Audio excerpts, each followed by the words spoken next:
नमस्कार सांग मैंने आपण मानु समस्त मो स्टोरी चैनल स्वागत। चलतु कहानी शुणा मितरे मित कहानी भाग 72। सांग मैंने कहानी शुणुचंती हेले सब्सक्राइब करूना सान भौंटी को टिके साहाय्य करंतु ना। एबे चलतु कहानी शुणा। गपसप होई संध्या हेबा पूर्व समस्ते नुआ पिंधि बाहरी गले। अमृत का सह तांको परिवार समस्ते एवं ब्रिजेश भी समस्त को बाहर को आसिले। आयशा रोमी एवं त्रिषा समस्त को प्रणाम करी बाहरिबा बेलकू अमृत सानू एवं अभिप्सा सह संजू रोमी आयशा त्रिषा एवं बेबी हाथ में खुशी रे किछि उपहार एवं टंका धरई देले। अमृत आग को आसी रोमी को कोले नहीं कहले, रोमी तू मो ज्वाई नुहे मो पुओ। पिला दिनरु मु तते पुओ भली पाली आसी तेणु ज्वाई हेबा परे आउ तुमे कहि पारुनी। अमित का हाथ धरी कहले, नाई बाबा आपण एवं मामा मते सेई पुअर स्नेह दियंतु, ज्वाई भाभी पर करि दियंतु नहीं। मोर तुमे संबोधन दरकार नहीं। अभिप्सा आग को आसी रोमी गाल चिपी दे कहला, देखुछ मो धनर केते बुद्धि हो गलानी। अमित रोमी हाथ धरी ता हाथ रे गोटे चाबी लेंथा धरई देले। रोमी जेतेबेले आश्चर्य चाहिला अमित कहले, तुम दुही को गोटे गिफ्ट देवी बोली गोटे 2 BHK फ्लैट किनिथिली।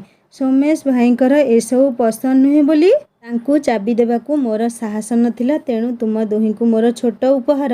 रोमी चाबी अमित का हाथ को बढ़ई किछि कहिबा पूर्वरु अमृत रोमी हाथ धरिने कहले, एईटा तो पापांकर उपहार बाबा रख। रोमी चाबी धरी आयशा मुह को चाहिबारु आयशा कहला, प्लीज रख मामा को नहीं देदेव। यापर समस्ते बाहरी गले। आयशा घरू बाहरिया बेलकू आखिरे तार आखि लुह। बेबी आयशा आखि लुह पोछि कोले नहीं कहला, प्लीज भाउज कांदनी। अभिप्सा संजू चुटकी सबिता शिला समस्ते कांदु थांती। आयशा गाड़ी रे बसिला। बेबी भी आयशा पाखरे बसिला किंतु पछकू बुली बुली चाहुଥାଏ ब्रिजेश को। ब्रिजेश भी बेबी को चाही थांती एकलरे। गाड़ी छुटिला 50-60 बेगरे अमित का परिवार को पछरे पकाई ब्रिजेश भी निज घर को बाहरिले। परदिन सकाळु उठी बेबी कॉलेज बाहरिला। आयशा सकाळु उठी ग्रीन टी बनेई सोमेश को देई कहला, मुंडिया मारी। सोमेश को कुंडई पकई कहला, मॉर्निंग बाबा।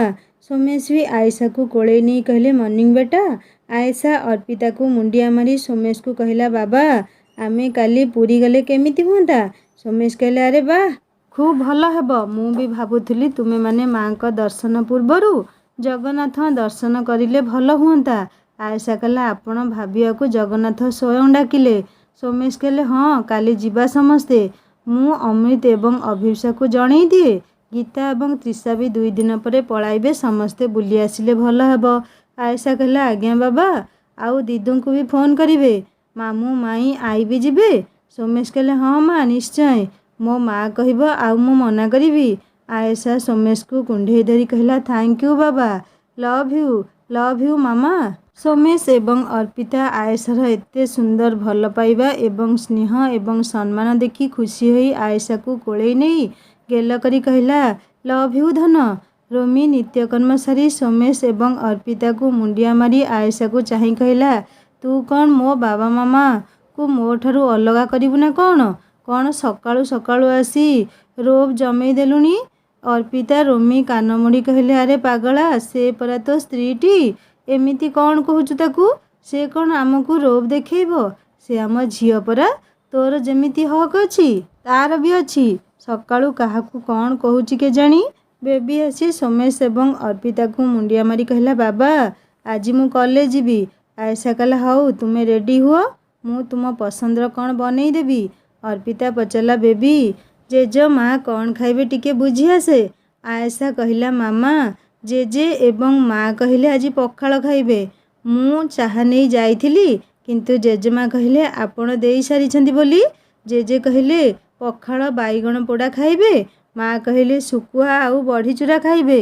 जेजे कहले बाहाघर खाइबा खाई खाई पाटी भल लागुनी सेइथिपाई पखाल खाइबे। अर्पिता कहला, हौ तू जा रूम को रोमी सह कथा होता, मु सबु व्यवस्था करी देउची। आयशा पचारला, मामा आपण स्कूल जीवेनी कि। अर्पिता कहला, ना रे स्कूल मु पूरा मासे छुट्टी नहीं। एबे मु खाली मो बोहू हाथ परसा खाई हुकुम चलेबी। मो समुदणी हुकुम चेया देइछि परा। अर्पिता हसिला एवं ता सह रोमी एवं आयशा एवं बेबी भी हसिले। सोमेश तांको मोबाइल आनी समस्तंकु फोन लगाई कहिले। गीता आसी अर्पिता कहला भाउज बहु आमर राति अधर उठी चाहा देइछि समस्तंकु सुना बहु खंडे आयसा लाजेई गला। रोमी कहला सुना ना छेना पक्का अलसुआ ये आउ जदि किछि दिन देखियो मते कहबो मते बेटी आनी दियो। गीता कहला हाँ नेइकी देबु सेठु कौन असुविधा हैला जे तो स्त्री तो सेवा करिवो आम परिवार सेवा करिवो ता पई तू कौन एतिकी करि परिबु नहीं। अर्पिता कहला ए टोका सकाळु मो बहु पछरे पड़ी गलु ना जा एठु। गीता कहला भाउज आम अमृत भाई एवं अभिप्सा अपा जेमिति बहु भी सेमिति खूब गुणर झियटिए। काली अमृत भाईଙ୍କ घरे जेउ आदर जेउ चर्चा देखिकी तो पेट भरी जाउथुला हेले भाउज मो मन दुख काली ठारू। अर्पिता पचारला कौन पाई किए कौन किछि कहिले कि। गीता कहला नाई नाई भाउज सेठी तो आत्मा शांति पाईगला किए कौन कहबो जे मोर भारी इच्छा थिला ब्रिजेश का सह मामा बाहाघर करिया पाई किंतु ब्रिजेश मना करदेला कहला अपा क्षमा मागुछि मो जीवन रे आउ गोटे झियो अछि सेइठु तो मो मन भारी दुख सतरे भाउज आम बहु भली बहु जेमिति भाग्य रे थिले मिले ठीक सेमिति ब्रिजेश भली ज्वाई भाग्य रे थिले मिले किए सेई भाग्यवती झियो के जानी जहाकू ब्रिजेश भली पुओ पसंद करिछि किए से भाग्यवान बापा माँ के जानी जीए ब्रिजेश भली पुओ को ज्वाई रूपे पाइबे। गीता कथा सुनी आयसा कहला अपा मु ब्रिजेश भाई सह कथा हेबी। रोमी आयसा आड़ को चाह कहला अरे तुमे आउ अधिक कौन कथा हेब जे ब्रिजेश भाई परा निजे कहले से आउ को झियो को भल पाती या परे तुमे अजथा कथा तांकू पचारिबा मु उचित जमा भाबुनी। आयसा कहला हेले हीरो मु जानिबारे तो ब्रिजेश भाई जीवन रे सेमिति केही झियो नाहांती तुमे जानिछ कि आम कॉलेज तो ब्रिजेश भाई काहाको भी पसंद करि नथिले। रोमी कहला अरे पागली आम कॉलेज केही नथिले तांकर कौन आउ केही सांग साथी की चिन्हा नथिबे ता छड़ा आमे ब्रिजेश भाई को केते वर्ष हब जानिछे जे तांक विषय रे सब किछि जानिबा। ऋषा कहला हाँ भाउज रोमी ठीक कहूची से जदि काहाकू पसंद करुछंती तांकू एसबु पचारि अडुआरे पकाइबा अनुचित। गीता कहला हाँ बहुत ऋषा ठीक कहूची। बेबी सकाळु काम सारी रोमी ठारू सिम नहीं कॉलेज बाहरिला मन किंतु बारंबार मोबाइल चेक करुथाए मन कहूथाए थरटिए मॉर्निंग मेसेज आसंता कि किंतु केमिति आसीबो एबे भी पुराना नंबर रे व्हाट्सएप चालुछि किंतु रंग नंबर पुओ बेबी कथा बाहरे मेसेज करिबो नहीं ए कथा बेबी ठीक रे जानी भी सारिछि। बेबी कॉलेज जाई पहुँचला सत किंतु ता मन भल लागु न थाए बारंबार व्हाट्सएप चेक करथाए किंतु ना किछि मेसेज थिला ना किछि सूचना। बेबीर क्लास रे मन लागु न थाए बारंबार मोबाइल चेक करी शेष रे रागी जाई व्हाट्सएप नंबर चेंज करी नुआ नंबर खोली मन को मन कहला आउ तुम पछरे गोड़ाइबिनी बहुत होईगला मिस्टर रंग नंबर मो प्रेम आरंभ हेबा पूर्वरु ही शेष होईगला आउ तुम मेसेज चेक करिबिनी कि आउ तुमको झुरिबिनी गुड बाय मिस्टर रंग नंबर। बेबी मन भितरे खूब कष्ट पाउथुला कुहा जाए प्रेम जेतिकी खुशी दिए सेतिकी कष्ट दिए एठी बेबी प्रेमर प्रथम अक्षर आरंभ न करिया पूर्वरु ही जंत्रणा रे छटपट हेउथुला। बेबी जीवनर प्रथम प्रेम कौन जानी नथिया बेबी खूब कष्ट भितरे थाए ना से काहाकू कहि पारुथुला ना निजे सही पारुथुला। बेबी मन दुखरे एकुटिया क्लास परे मन भल न लागिबारु टिके रेस्टोरेंट आड़े बाहरु थाए कॉफी पिया पाई हठात तार जड़े जूनियर झियो आसी कहला एक्सक्यूज मी अपा प्लीज डोंट माइंड मु एसबु विषय किछि भी जानिनी किंतु जड़े भाई सेठी छिड़ा हेई कहले मारे एईटा नहीं से झियो को देई दियो प्लीज कहबो तुम सांग सेठी छिड़ा होई डाकुछंती। यह कही झियोटी जेतेबेले चाट बेपारी छिड़ा होइतिवा स्थान आड़कू हाथ बढ़ाई देला देखिला केही भी नहांती। झियोटी डरी जाई कागज को देखी बेबी आड़कू चाही कहला सॉरी अपा मु प्रॉमिस करुछि मु किछि भी जानिनी मु एसबु झमेला रे पड़िबाकू चाहू नथिली किंतु से भाई खूब नम्र एवं सरल भावरे कहिबारु मु विश्वास करिगली प्लीज अपा प्रिंसिपल सर को कंप्लेन देबेनी मो कैरियर स्पॉइल होई जिवो। बेबी छोट झियोटू को कोळेई नहीं कहला नाई मामा तुमे एमिति भय कौन पई करुछ मो सांग मते फोन करी डाकिथिले किंतु तांकर कौन काम अछि तो परे आसीबे कही पळेइले तुमे भय करनी किछि हेबनी तुमर दियो मते से पेपर एबे तुमे जाओ आराम रे पाठ रे मन दियो। आउ हाँ मु कंप्यूटर साइंस पढुछि जदि तुमर किछि दरकार पड़े मते बेबी अपा नचेत अनिशा मिश्र कही खोजिले पाई जिवो तुमे जाओ ଝିଅଟି ବିରାଟ ଟେନସନ୍ ମୁକ୍ତ ହୋଇ ସ୍ୱଳ୍ପ ହସଟିଏ ଫୁଟାଇ ବେବି ହାତକୁ ଚିଠି ବଢ଼େଇ ପଳାଇଲା। ବେବି ଚିଠିକୁ ଖୋଲି ପଢ଼ିବାକୁ ଲାଗିଲା ଯେ କିଏ ଦେଇଛି ବୋଲି। ସ୍ନେହର ବେବି, ମୋର ଅନେକ ଅନେକ ଭଲ ପାଇବା ସହ ଶୁଭାଶିଷ। ତୁମେ ନା ତ ମୋତେ ଦେଖିଛ ନା ମୋତେ ଜାଣିଛ, କିନ୍ତୁ ମୁଁ ଜାଣେ ତୁମେ ମୋତେ ଭଲ ପାଉଛ, ଖୁବ୍ ଭଲ ପାଉଛ, ନିଜଠାରୁ ବି ଅଧିକ। କିନ୍ତୁ ଅନେକ କିଛି ଚିନ୍ତା କରି ତୁମେ ତୁମର ମନର ଭାଷା ପ୍ରକାଶ କରିପାରୁନ। ମୁଁ ତୁମ ମିଷ୍ଟର ରଙ୍ଗ ନମ୍ବର। ମୁଁ ବି ତୁମକୁ ବହୁତ ଭଲ ପାଏ, ନିଜଠାରୁ ବି ଅଧିକ। ବେବି, ତୁମ ଭାଇଙ୍କ ରିସେପ୍ସନରେ ମୁଁ ତୁମ ହୃଦୟର ପ୍ରତିଟି ଧଡ଼କନରୁ ଅନୁଭବ କରିଛି ତୁମ ଭଲ ପାଇବା। ତୁମ ଦେହର ଉଷ୍ମତାରୁ ମୁଁ ଅନୁଭବ କରିଛି ତୁମ ମନର ଭାବନାକୁ। କିନ୍ତୁ ବେବି, ମୁଁ ପରିଚୟ ଦେଇପାରୁନି। ଆଜି ବି ମୋତେ ଡର ଲାଗୁଛି ମୋ ପରିଚୟ ପାଇଲେ ତୁମେ ମୋତେ ଘୃଣା କରିବ ନାହିଁ ତ? ସତ କହୁଛି ବେବି, ମୁଁ ତୁମକୁ ନ ପାଇଲେ ମରିଯିବି। ମୋ ଜୀବନର ପ୍ରଥମ ଝିଅ ତୁମେ ଏବଂ ଶେଷ ଝିଅ ବି ତୁମେ। ଖାଲି କେବଳ ତୁମେ। ତୁମେ ନୁହେଁ ତ ଆଉ କେହି ବି ନୁହେଁ। ତୁମେ ମୋ ହୃଦୟର ସ୍ପନ୍ଦନରେ ଅଛ। ତୁମେ ମୋ ସମଗ୍ର ସତ୍ତାରେ ଅଛ। ମୋ ଚାରିପଟେ କେବଳ ତୁମେ ଆଉ ତୁମେ। ତୁମେ ମୋ ଉପରେ ରାଗୁଛ ବୋଲି ତୁମକୁ କିଛି କହିବା ପାଇଁ ବି ସାହସ ପାଉନି। କିନ୍ତୁ ବେବି, ମୁଁ ଯେ ତୁମଠାରୁ ଦୂରେଇ ଯାଉଛି ସେ କଥା ବି ଭାବିବ ନାହିଁ। ତୁମକୁ ଭଲ ପାଇବା ପାଇଁ ମୁଁ 4 ବର୍ଷ କ'ଣ 7 ଜନ୍ମ ବି ଅପେକ୍ଷା କରିପାରିବି, କିନ୍ତୁ ମୋର କେବଳ ତୁମେ ଦରକାର। କଥା ଦେଉଛି ଆଜିଠାରୁ ତୁମକୁ କଷ୍ଟ ଦେବିନି, ତୁମକୁ ହଇରାଣ କରିବି ନାହିଁ। କିନ୍ତୁ ସେଦିନ ନିଶ୍ଚୟ ଫେରିବି, ଯେଉଁଦିନ ତୁମ ପ୍ରସ୍ତାବ ନେଇ ବାବାଙ୍କ ପାଖକୁ ଯିବି। କାରଣ ମୁଁ ଜାଣିଛି ତୁମେ କେବଳ ମୋର, ଆଉ କେବଳ ମୋ ପାଇଁ ଜନ୍ମ ତୁମର। ନିଶ୍ଚୟ ଫେରିବି ମୁଁ। ସେ ଯାଏ ପାଠରେ ଧ୍ୟାନ ଦିଅ। ତୁମ ମିଷ୍ଟର ରଙ୍ଗ ନମ୍ବର ସବୁବେଳେ ତୁମ ହୃଦୟରେ ଅଛି ଏବଂ ରହିବ। ମୋ ପରିଚୟ ପାଇବା ପାଇଁ ବ୍ୟସ୍ତ ହେବା ଦରକାର ନାହିଁ। କେବଳ ମୋ ଉପରେ ଭରସା ଆଉ ବିଶ୍ୱାସ ରଖ। ପ୍ରେମର ଅନ୍ୟ ନାମ ତ ବିଶ୍ୱାସ ବେବି। କଥା ଦେଉଛି ଆଉ ମାତ୍ର 4 ବର୍ଷ ପରେ ଠିକ୍ ଆଜିର ତାରିଖରେ, ଆଜିର ମାସରେ ତୁମେ ମୋ ଘରେ, ସରି ମୋ ଘର ନୁହେଁ, ଆମ ଘରେ ଥିବ, ମୋ ବାହୁବନ୍ଧନରେ, ମୋ ବାସର ଶେଯରେ। ପ୍ଲିଜ୍ ଏମିତି ଶବ୍ଦ ଲେଖୁଛି ବୋଲି ରାଗିବ ନାହିଁ କି ମୋତେ ଛତରା ବଜାରୀ କହି ଗାଳି ଦେବନି। ମୁଁ ଜାଣିନି ମୁଁ ତୁମ ପାଇଁ କ'ଣ, କିନ୍ତୁ ତୁମେ ମୋ ହୃଦୟର ମୋ ପ୍ରେମିକା ନୁହେଁ, ମୋ ସ୍ତ୍ରୀ ସ୍ଥାନ ପାଇସାରିଛ। ରହୁଛି ଧନ। ମୋ ଗେଲୁ, love you love you love you so much. ସିମ୍ ରାଗିକି ଭାଙ୍ଗି ଦେଇଛ ନା? କିନ୍ତୁ ମୁଁ ତ ତୁମ ହୃଦୟରେ ଅଛି, ନାକି ତୁମ ସିମ୍ରେ। ହଉ, ନିଜ ପ୍ରତି ଧ୍ୟାନ ଦିଅ, ମନ ଦେଇ ପାଠ ପଢ଼। ବେଶୀ କାନ୍ଦିବ ନାହିଁ ପ୍ଲିଜ୍। ତୁମେ ଭୋଜିରେ ଉପାସ ରହିଲ, ମୋତେ ବହୁତ କଷ୍ଟ ହେଲା। ପ୍ଲିଜ୍ ତୁମକୁ ମୋ ରାଣ, ଖାଇ ପିଇ ଖୁସିରେ ରୁହ। ମୁଁ ନିଶ୍ଚୟ ପ୍ରସ୍ତାବ ନେଇଯିବି। ରହୁଛି, ବାଏ। ବେବି ଏକା ନିଶ୍ୱାସରେ ଚିଠି ପଢ଼ି ମନକୁ ମନ ହସି କହିଲା, ଛତରା ବଜାରୀ, କେତେ ପ୍ରେମ ଦେଖେଇ ହେଉଛ। ଏହାପରେ ବେବି କ'ଣ ଭାବି ପାଗଳିଆ ଭଳି ଏପଟ ସେପଟ ଖୋଜିଲା। ଇଚ୍ଛା ହେଉଥିଲା ଏଇନେ ଫୋନ୍ କରି ଡାକି ଛାତିରେ ଲୋଟି ପଡ଼ିବାକୁ ଆଉ କହିଦେବାକୁ, ଏଇ ପ୍ଲିଜ୍ କେତେ ଆଉ କଷ୍ଟ ଦେବ ମୋତେ। କିନ୍ତୁ ବେବି କାହାକୁ ପାଇଲା ନାହିଁ। ପାଗଳିଆ ଭଳି ମେସେଜ ସେକ୍ସନକୁ ଗଲା, କିନ୍ତୁ ସବୁ କିଛି ତ ଡିଲିଟ୍ କରିଦେଇଛି। କଲେଜ ଆଡ଼େ ଦୌଡ଼ିଲା ସେଇ ଝିଅକୁ ପଚାରିବା ପାଇଁ, କିଏ ସେ ପୁଅ, ଦେଖିବା ପାଇଁ କେମିତି। ବେବି ପାଗଳିଆ ପରି ଦୌଡ଼ି ଯାଉ ଯାଉ ଅଟକିଗଲା। ମନକୁ ମନ କହିଲା, କ'ଣ ପଚାରିବି ଯେ ସେ ଛୋଟ ଝିଅକୁ, ଦେଖିବା ପାଇଁ କେମିତି। ସେ କ'ଣ ଭାବିବ ଯେ ମୁଁ ତ ନିଜେ କହିଛି ମୋ ସାଙ୍ଗ ଫୋନ୍ କରିଥିଲେ, ପୁଣି କେମିତି ପଚାରିବି। ଅଯଥାରେ ମୋ ଇମେଜ୍ ଖରାପ ହେବ। ବେବି ଥମ୍ ହୋଇ କଲେଜର ବିରାଟ ବଗିଚାର ଘାସ ଉପରେ ବସି ପଡ଼ିଲା।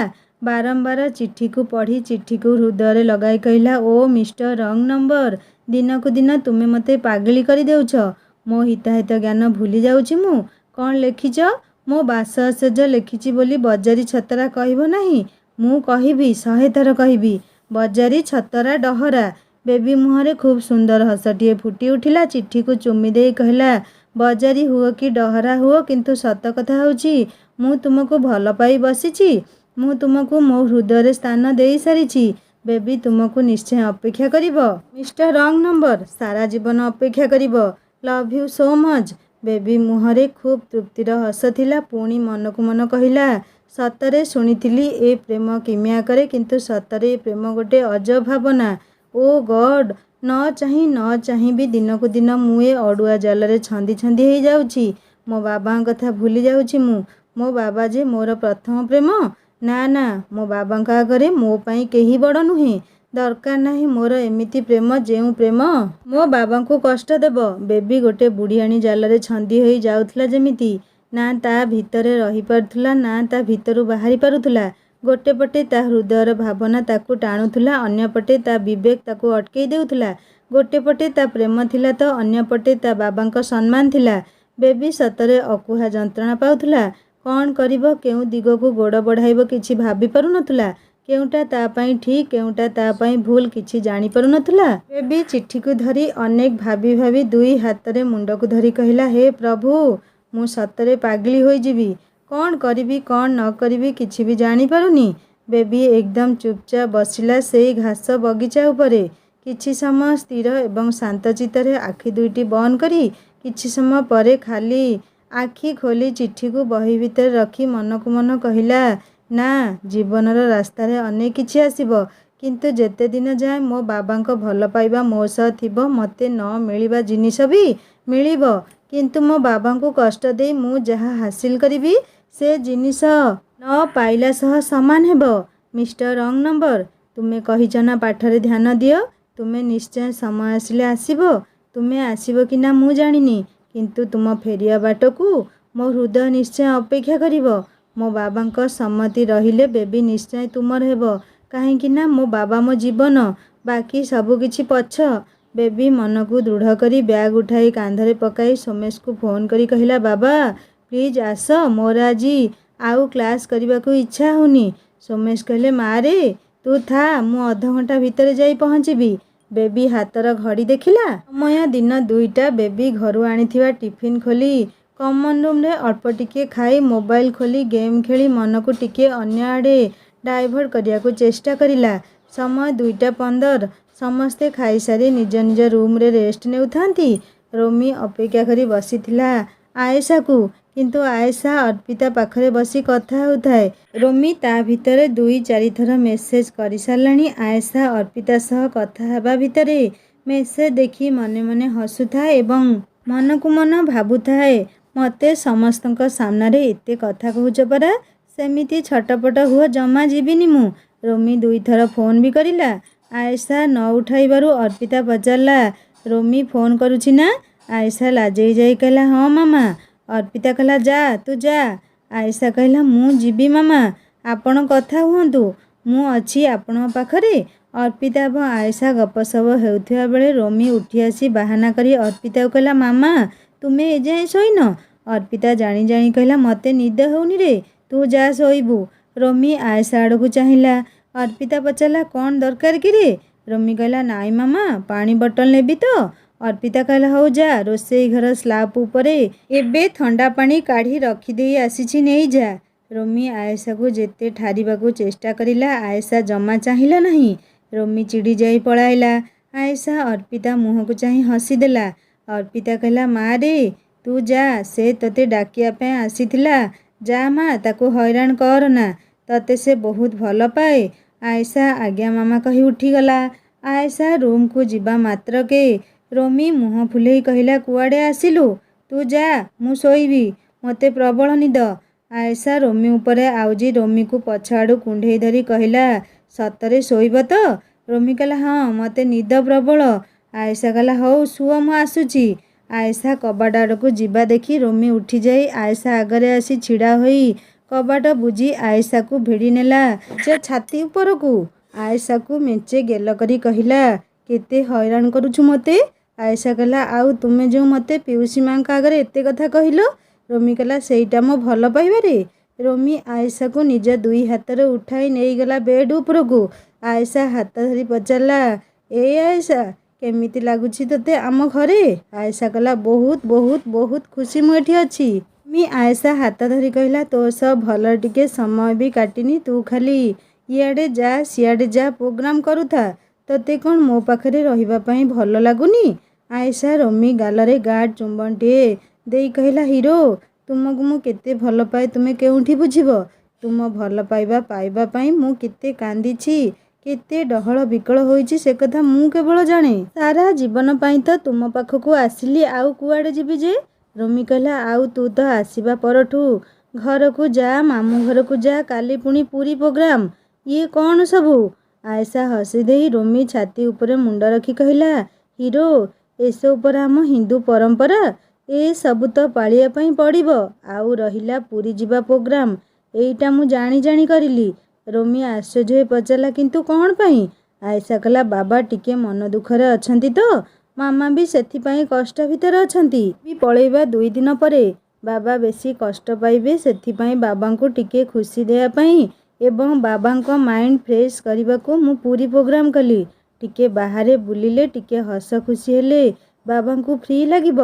ସେମିତି ବି ବାବା ଆମ ବାହାଘର କାମରେ ମାସେ ହେଲାଣି ବହୁତ କାମ କରିଛନ୍ତି। ରୋମି କହିଲା, ଆଏଶା ବାବା ଡିପ୍ରେସନରେ ଅଛନ୍ତି, ଏ କଥା କ'ଣ ପାଇଁ କହିଲୁ? ବାବା ତ ଡିପ୍ରେସନରେ ଥିବା ପରି ଲାଗୁନାହାନ୍ତି। ବାବା ଆଜ୍ ୟୁଜୁଆଲ୍ ନର୍ମାଲ ଅଛନ୍ତି। ତତେ କିଏ କହିଲା ବାବା ମାମା କଷ୍ଟରେ ଅଛନ୍ତି ବୋଲି?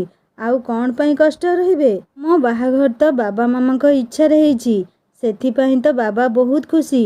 ଆଏଶା ରୋମି ମୁହଁକୁ ଚାହିଁ କହିଲା, ନାଇଁ ହିରୋ, ଆମେ କିଛି ଅଲଗା ଦେଖୁଛେ, ଆଉ ବାବା ମାମାଙ୍କ ଅନ୍ତରରେ ଆଉ କିଛି ଅଲଗା ଅଛି।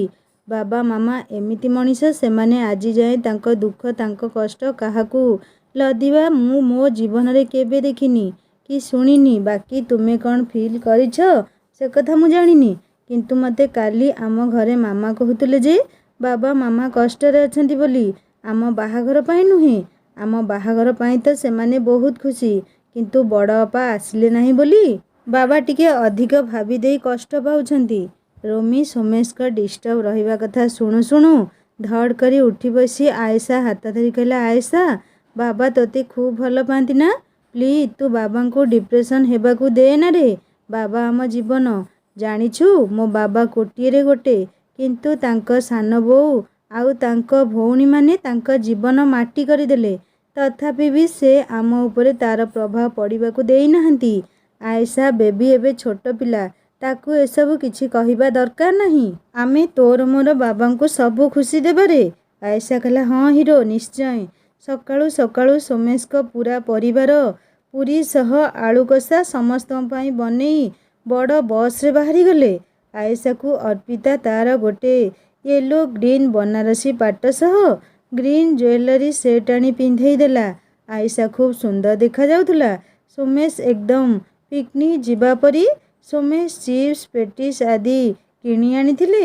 ଭୁବନେଶ୍ୱରରୁ ଲିପ୍ସାର ପରିବାର ଏବଂ ରାଜା, ମିନୁ, ଲିଜା ଏବଂ ଅଭିପ୍ସା ଏବଂ ଅମୃତଙ୍କ ପୁରା ପରିବାରକୁ ପିକ୍ଅପ୍ କରି ବାଟରୁ ଲୀନା ଏବଂ ଚିଣ୍ଟୁଙ୍କ ସହ 2 ବୋହୂଙ୍କୁ ନେଇ ବାହାରିଲେ ସିଧା ପୁରୀ। ସୋମେଶଙ୍କ ପାଖରେ ଅର୍ପିତା, ବେବି ଏବଂ ପାଖ ସିଟ୍ରେ ଆଏଶା ଏବଂ ରୋମି ବସିଥାନ୍ତି। ଗାଡ଼ିରେ ଗୀତ ବାଜୁଥାଏ, ସମସ୍ତେ ଖୁବ୍ ମଜା କରୁଥାନ୍ତି। ଲିପ୍ସା ଏବଂ ତ୍ରିଷା ସହ ବେବି ବି ବୋବାଲ ମଚେଇ ଯାଇଥିଲା ବେଳେ ରୋମି ମଝିରେ ମଝିରେ ସେମାନଙ୍କ ସହ ଉଠି ନାଚୁଥାଏ ଏବଂ ମଜା ବି କରୁଥାଏ। ସୋମେଶ ବି ପିଲାଙ୍କ ଖୁସି ଦେଖି ଖୁବ୍ ଖୁସି ହେଉଥାନ୍ତି। ସମସ୍ତେ ହୋ ହାଲ୍ଲା ହସ ଖୁସି ଭିତରେ ପୁରୀରେ ପହଞ୍ଚି ପ୍ରଥମେ ଜଗନ୍ନାଥଙ୍କ ଦର୍ଶନ କରିଲେ। ଆମ ଓଡ଼ିଆମାନଙ୍କ ମତରେ କାଶୀ ଯାଅ, ବୃନ୍ଦାବନ ଯାଅ, ଗଙ୍ଗା ଯାଅ, ଗୟା ଯାଅ, କିନ୍ତୁ ଜଗତର ନାଥ ଜଗନ୍ନାଥଙ୍କ ଦର୍ଶନ ବିନା ସବୁ ଅଧୁରା। ବିବାହ ପରେ ଦମ୍ପତିମାନେ ପ୍ରଥମେ ଜଗତର ନାଥ ଜଗନ୍ନାଥ ମହାପ୍ରଭୁଙ୍କ ଦର୍ଶନ କରି ନିଜକୁ ଧନ୍ୟ ମନେ କରନ୍ତି। ରୋମି ଏବଂ ଆଏଶା ବି ପ୍ରବଳ ଭିଡ଼ ଏବଂ ଗହଳି ଭିତରେ ବଡ଼ ଠାକୁରଙ୍କ ଚକାଚକା ଆଖି ଦୁଇଟି ଦର୍ଶନ କରି ଭାବ ବିହ୍ୱଳ ହୋଇଗଲେ। ଅନ୍ୟମାନେ ବି ଭିଡ଼ ଭିତରେ ପେଲିଠେଲି ହୋଇ 3 ମୂର୍ତ୍ତିଙ୍କ ଦର୍ଶନ କରି ଧନ୍ୟ ମନେକରି ମହାଲକ୍ଷ୍ମୀଙ୍କ ଦର୍ଶନ କରି ଦୀପ ଜାଳି ବିମଳାଙ୍କ ଦର୍ଶନ ସହ ପାର୍ଶ୍ୱ ଦେବାଦେବୀଙ୍କ ଦର୍ଶନ କରି ବଟବୃକ୍ଷ ମୂଳେ ପ୍ରଣାମ କରିଲେ। ରୋମି ଏବଂ ଆଏଶା ଏବଂ ବେବିକୁ ନେଇ ସୋମେଶ ବଟବୃକ୍ଷରେ ଗୋଡ଼ି ବାନ୍ଧିଲେ କିଛି ମାନସିକ କରି। ଏହାପରେ କୋଇଲି ବୈକୁଣ୍ଠ ଯାଇ ଭକ୍ତିର ସହ ପ୍ରଣାମ କରି ଆନନ୍ଦ ବଜାର ବୁଲି ଅଭଡ଼ାରୁ ଅଳ୍ପ କିଣି 22 ପାହାଚରେ ବସି ଅଭଡ଼ା ପାଇ ଖୁସିରେ ଫେରିଲେ ସମୁଦ୍ର କୂଳ ଆଡ଼େ। ପେଟରେ ପ୍ରବଳ ଭୋକ ସମସ୍ତଙ୍କର। ସମୁଦ୍ର କୂଳ ଆଡ଼କୁ ଯିବା ପୂର୍ବରୁ ସୋମେଶ ଡ୍ରାଇଭରକୁ କହିଲେ, ଭାଇ ଏବେ ରାମଚଣ୍ଡୀ ଯିବା, ସେଠି ଖାଇସାରି ଭୋଜି କରି ସନ୍ଧ୍ୟାରେ ସମୁଦ୍ର କୂଳ ଆସିଲେ ଭଲ ହେବ। ସୋମେଶ ଏହାପରେ ସମସ୍ତଙ୍କ ମତ ନେଇ ପଚାରିଲେ, ଏଇଟା ଠିକ୍ ହେବ ନା? ସମସ୍ତେ ହଁ କହିଲେ। ଡ୍ରାଇଭର ଜଣକ କହିଲେ, ଆପଣ କୋଣାର୍କ ଯିବେନି କି? ସୋମେଶ କହିଲେ, ନା, କୋଣାର୍କ ଆଉ କେବେ ଆସିବୁ? ଆମେ ରାମଚଣ୍ଡୀରେ ଫିଷ୍ଟ କରି ସି ବିଚ୍ ଆସି ଟିକେ ବୁଲିବୁ, ଆଉ ଏଠାରେ ବସିକି ମଜାମସ୍ତି କରିବୁ। ସୋମେଶ, ଅମିତ ଏବଂ ରାଜା ଚିଣ୍ଟୁଙ୍କୁ ଚାହିଁଲେ। ସମସ୍ତେ କହିଲେ, ନା ନା, କୋଣାର୍କ କାହିଁକି ଯିବା? ଆମେ ସି ବିଚ୍ରେ ଟିକେ ବସିବା, ଭଲ ଲାଗିବ। ସମସ୍ତେ ବାହାରିଲେ ରାମଚଣ୍ଡୀ ଆଡ଼େ। ଯିବା ରାସ୍ତାରେ ପ୍ରକୃତିର ମନୋରମ ସୌନ୍ଦର୍ଯ୍ୟ ସମସ୍ତଙ୍କୁ ବିମୋହିତ କରୁଥାଏ। ମଝିରେ ରାସ୍ତା ଏବଂ ରାସ୍ତାର ଦୁଇ କଡ଼େ ବାଲି ଏବଂ ଘଞ୍ଚ ଜଙ୍ଗଲ। ଜଙ୍ଗଲଗୁଡ଼ିକ ପ୍ରାୟ ଝାଉଁ ବୁଦା ଏବଂ ଝାଉଁ ଗଛରେ ଭରପୁର। ତ୍ରିଷା ବାଟରେ କହିଲା, ରୋମି, ମାମୁଁଙ୍କୁ କହରେ ଗାଡ଼ି ରଖିବେ, ଟିକେ ଫଟୋ ସୁଟ୍ କରିବି ଛୁଆଙ୍କର। ସୋମେଶଙ୍କ କାନରେ ବାଜିବାରୁ ସୋମେଶ କହିଲା, ଅମୃତ, ଏଇଠି ଭଲ ହେଇଛି। ଏଠି ଆମେ ସମସ୍ତେ ଟିଫିନ୍ କରିନେବା, ତାପରେ ଆଗକୁ ଯିବା। ଆଉ ଭୋକ ସମ୍ଭାଳି ହେଉନି। ସୋମେଶ ଲିପ୍ସାର ଶାଶୁ ଶ୍ୱଶୁରଙ୍କୁ କହିଲେ, ଆଜ୍ଞା, ଏମିତି କରିଲେ କିଛି ଅସୁବିଧା ଅଛି କି? ଲିପ୍ସାର ଶାଶୁ ଶ୍ୱଶୁର କହିଲେ, ନାଇଁ ନାଇଁ, ଚାଲନ୍ତୁ। ଲିପ୍ସାର ସ୍ୱାମୀ ବମ୍ବେ ଯାଇଥିଲେ, ସେଥିପାଇଁ ସେ ଆସିନଥିଲେ। କିନ୍ତୁ ଲିପ୍ସାର ଶାଶୁ ଶ୍ୱଶୁର ଖୁବ୍ ମେଳାପି ଏବଂ ସ୍ନେହୀ ଲୋକ। ଧନର ଗର୍ବ ନଥାଏ ସେମାନଙ୍କ ମନରେ। ସେମାନଙ୍କୁ ଏମିତି ପାରିବାରିକ ଖୁସି ବେଶୀ ପସନ୍ଦ। ତେଣୁ ଲିପ୍ସା ସେମାନଙ୍କୁ ସାଙ୍ଗରେ ନେଇ ଆସିଥିଲା। ଝିଅ ଥିଲା ମିନୁଙ୍କ କୋଳରେ। ଶିଲା ଏବଂ ମିନୁଙ୍କ ଗପ ପେଡ଼ି ବସ୍ରେ ବସିବା ବେଳଠୁ ହିଁ ଖୋଲି ଯାଇଥିଲା। ସୋମେଶ ଗାଡ଼ି ଅଟକାଇବା ପରେ ରୋମି ଏବଂ ତ୍ରିଷା ସହ ଲିପ୍ସା ଏବଂ ବେବି ମିଶି ଗାଡ଼ିରୁ ଦରି କାଢ଼ି ଛାଇ ଦେଖି ପକେଇଦେଲେ। ସୋମେଶ ଏବଂ ଅମୃତ ଡ୍ରାଇଭର ଏବଂ ମକରାକୁ କହି ଖାଇବା ଡିସ୍ ଦୁଇଟି କାଢ଼ି ଆଣିଲେ। ପାଣି ଜାର୍ ବି କାଢ଼ିଲେ। ଗୁରୁଜନଙ୍କ ବଡ଼ ଆଦର ଏବଂ ସମ୍ମାନ ସହ ବସାଇ ସୋମେଶ ପିଲାମାନଙ୍କୁ କହିଲେ, ଏଇଠି ଫଟୋ ସୁଟ୍ କରିଦିଅ, ବେଶୀ ଭିତରକୁ ଯିବ ନାହିଁ। ଏଠି ବିଷଧର ଜନ୍ତୁ ଥାଆନ୍ତି। ଆମେ ରାମଚଣ୍ଡୀ ଗଲେ ତୁମେମାନେ ଆରାମରେ ଫଟୋ ଉଠାଇବ। ସେଠି ବହୁତ ସୁନ୍ଦର ଜାଗା ଅଛି। ସୋମେଶଙ୍କ କଥା ଶୁଣୁ ଶୁଣୁ ସମସ୍ତେ ଦୌଡ଼ିଲେ। ଆଏଶାକୁ ରୋମି ଡାକିଲା, ଆସେ।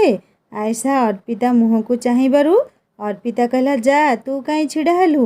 ସମସ୍ତେ ମନ ଖୁସିରେ ପ୍ରକୃତିର ସୌନ୍ଦର୍ଯ୍ୟକୁ ନିଜ କ୍ୟାମେରାରେ ତୋଳି ଧରିବା ସହ ନିଜ ନିଜ ଫଟୋ ଉଠାଉଥାନ୍ତି। ରୋମି ଏବଂ ଆଏଶାର ଭଲ କ୍ଲିପ୍ ସବୁ ଲିପ୍ସା ନେଇଗଲା। ଏହାପରେ ସମସ୍ତେ ଖାଇବାକୁ ଗଲେ। ସୋମେଶ ସମସ୍ତଙ୍କ ପାଇଁ ଘରୁ ଆଣିଥିବା ପେପର ପ୍ଲେଟ୍ରେ ପୁରୀ ଆଳୁ କଷା। ସାଙ୍ଗମାନେ, ସୋମେଶଙ୍କ ଫ୍ୟାମିଲି ମେମ୍ବର ତ ପିକନିକ୍ ଆସି ପୁରୀ ଆଳୁ କଷା ଖାଇ ମଜାମସ୍ତି କରିବେ। କାହାଣୀ ତ ଆଗକୁ ଏମିତି ଚାଲିବ।